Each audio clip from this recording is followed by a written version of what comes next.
Olá a todos e todas, sejam bem-vindos mais uma vez. Continuando a ideia de quem é o outro na minha vida, ainda seguindo as ideias do preceito do nosso Cristo, nosso Jesus Cristo, nós vamos trazer 3 pontos que ele nos apresentou e que é importante a gente falar.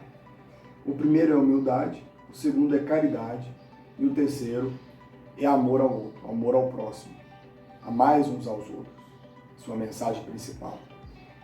Primeiro vamos entender o que é a humildade. Humildade, ela não é aquele, geralmente a gente utiliza a palavra humildade para falar daquela pessoa pobre, aquela pessoa sem recursos financeiros, e não é bem isso a origem da palavra.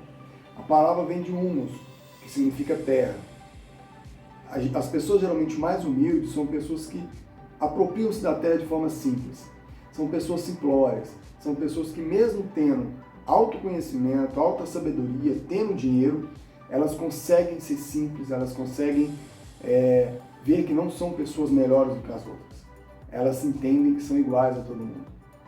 Isso é um compartilhamento de irmandade.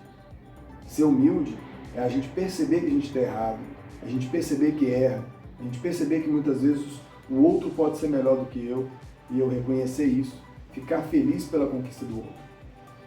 A humildade é importante para a gente entender o outro. Porque é o momento que a gente consegue compartilhar algumas coisas, a gente consegue enxergar aquele sujeito. A gente tira a nossa arrogância para ver quem está do nosso lado. E nós temos junto com a humildade algo que anda muito junto, que é a caridade. A caridade é a ação mais perfeita do amor. É a ação do amor. É a fórmula perfeita. Caridade mais amor é o que dá o significado de ser cristão. Muitas vezes a gente julga que é cristão, mas não exerce o amor na plenitude, que é a caridade. A caridade é aquilo que você faz pelo outro, sem esperar a troca. É aquilo que você faz pelo outro de ação benéfica, dentro da necessidade dele. Sem olhar a quem, independente de quem seja, você está fazendo. A caridade é muito importante. Se a gente une a humildade com a caridade, a gente vai encontrar uma expressão do amor muito bonita. Nós podemos destacar 3 grandes cristãos que exerceram esse papel no mundo. A gente pode destacar Francisco Cândido Xavier, que exerceu o poder da caridade de uma forma muito bonita, com a sua humildade de forma muito bonita, levando os ensinamentos de Cristo. Outro, Francisco de Assis, que também fez com uma forma muito benéfica a sua caridade, levando o amor de Cristo e a sua humildade. E outro, Madre Teresa de Calcutá, que também, dentro da sua simplicidade, dentro da sua amorosidade, conseguiu ajudar muitas pessoas em Calcutá, na Índia, a sair da pobreza, da miséria, do sofrimento e da desilusão. Nós podemos seguir isso como exemplo. Se vocês querem entender como é ser caridoso e humilde, leiam um pouco sobre essas pessoas, tem filmes, tem livros, leiam um pouco a história delas. É importante que a gente tenha uma noção de como enxergar o outro de forma mais benéfica. E amar uns aos outros, eu tenho que entender que eu tenho que amar o outro como ele é, aceitar o outro como ele é, viver e deixar viver. Eu tenho que deixar o outro viver na plenitude de como ele imagina que seja.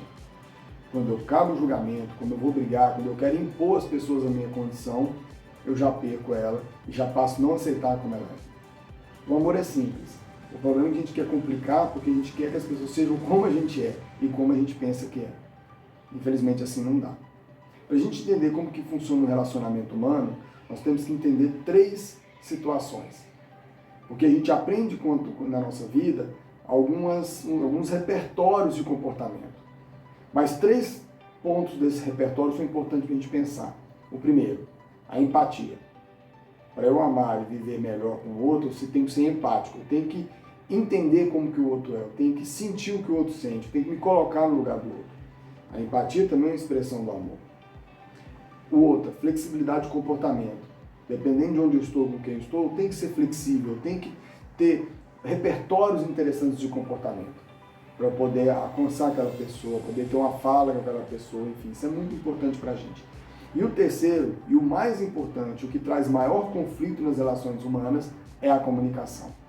A comunicação, muitas vezes, nossa, é muito falha. A gente geralmente não expressa realmente o que a gente pensa, o que a gente sente. E geralmente a gente também não ouve o outro, o que ele está dizendo.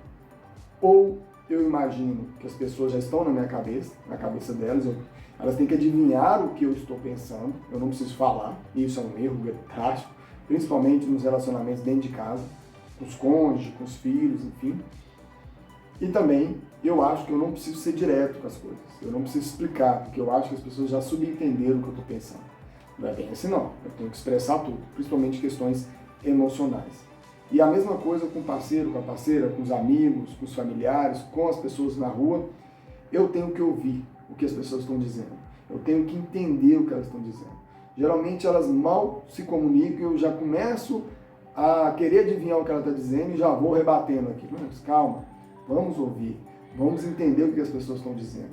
Vamos parar de querer interpretar sinais. Muitas vezes a pessoa está dizendo uma coisa, você quer interpretar alguma coisa por trás, que a pessoa está querendo dizer outra. Não. Vamos entender a comunicação. Comunicação é ouvir com sabedoria, ouvir bem e comunicar da melhor forma possível, mais clara possível que eu conseguir. Se eu disse alguma coisa e vi que a pessoa não entendeu, eu repito com outras palavras. Então essas três formas, empatia, flexibilidade de comportamento e comunicação, criam um repertório perfeito para minhas relações humanas e assim eu posso expressar melhor o que eu tenho de amor, posso entender o outro melhor. Só para resumir, o que a gente trata como amor, como uma questão importante da gente pensar na vida, de como eu enxergo o outro na minha vida, a importância do outro na minha vida, tem uma historinha muito interessante. Um senhor ia todo dia no hospital, onde ele colocou a esposa dele por cuidados básicos, e a esposa dele era acometida de mal de Alzheimer. Aquela doença que a pessoa vai perdendo progressivamente a memória, progressivamente as suas funções com o tempo, e ela já chegou no estágio que já não conhecia as pessoas ao seu redor, principalmente o esposo. Todo dia o esposo ia lá. Todo dia ele ia lá, conversava com ela, e ela olhava para ele, nunca sabia quem que era, ele tentava tratar ela educadamente, chamava de meu amor, isso, aquilo, falava para ela o que estava acontecendo em casa, com os filhos, enfim. Um dia, o enfermeiro, cansado de ver aquele senhor todo dia indo lá naquela senhora, ele perguntou, por que o senhor vem aqui todo dia, se ela não sabe mais quem é o senhor, ela não lembra da história dela? Aí ele falou assim, para ela já não faz mais sentido, mas para mim faz, porque eu sei muito bem quem ela é minha esposa. Então muitas vezes a gente acha que a nossa história com o outro pode ter um fim drástico, mas a gente sabe quem é o outro na minha vida, sabe qual a importância que aquele outro teve. Então é assim que a gente tem que pensar, tá bom?